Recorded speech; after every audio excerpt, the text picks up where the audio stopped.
বুঝিয়ে দেবো। সোজা কথা, মমতা ব্যানার্জি আমাকে গ্রেপ্তার করা ছাড়া কিছুই করতে পারবে না। আর একটা করতে পারে, আমাকে কাউকে দিয়ে খুন করিয়ে দিতে পারে। অধীর চৌধুরী আসল খুনি মুর্শিদাবাদ জেলায় বসে আছে, 30টা মানুষকে খুন করেছে, 5বারের সাংসদ হয়েছে। তো তার বিরুদ্ধে কোনো ব্যবস্থা নিতে পারে না। আপনি খুনের আশঙ্কা প্রকাশ করছেন? নিশ্চয় এরা চক্রান্ত করে আমাকে খুনও করতে দিতে পারে। খুন হতেও প্রস্তুত আছি, কোনো অসুবিধা নাই। মরতে তো একদিনই। আল্লাহ তাআলার প্রতি আমার পূর্ণ অগাধ আস্থা আছে, ভরসা আছে, উনি আমাকে হেফাজত করবেন। আপনি এর আগেও বলেছিলেন যারা তোলাবাজ করে খায় তারা আমাকে এটা করাচ্ছে। আজও এসছে অনেক ফোন, আজও আমাকে অনেক হুমকি দেওয়া হচ্ছে। আমি এসব বলিনি, এসব আমি থোড়াই কেয়ার করি না। কি ধরনের হুমকিগুলো আসছে?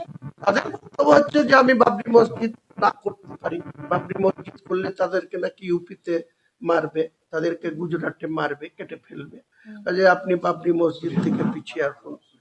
তো তারা মারবে, কে মার খাবে, তার জন্য তো আমি আমার সিদ্ধান্ত থেকে পিছাতে পারি না। আগামী দিনে আমিও বলবো যে কোথায় কোথায় চুরি করে খাচ্ছে, তোলাবাজি করে খাচ্ছে, তোলাবাজদের বিরুদ্ধে আমার জিহাদ, লড়াই।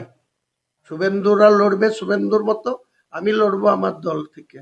সোজা কথা, কার সাথে কার কানেকশন আছে সময় কথা বলবে। নিক না, ব্যবস্থা নিতে কে নিষেধ করেছে? নিক ব্যবস্থা। সব সময় আমার চ্যালেঞ্জিং লাইফ, আমি চ্যালেंज एक्सेप्ट করছি, तो नहीं কোনো অসুবিধা नहीं। और डायरेक्ट मुझे अप्रोच किया उनको दल में शामिल होने के लिए। उनका दल का जो चेयरमैन है वो प्रफुल्ल पटेल, राज्यसभा का सांसद।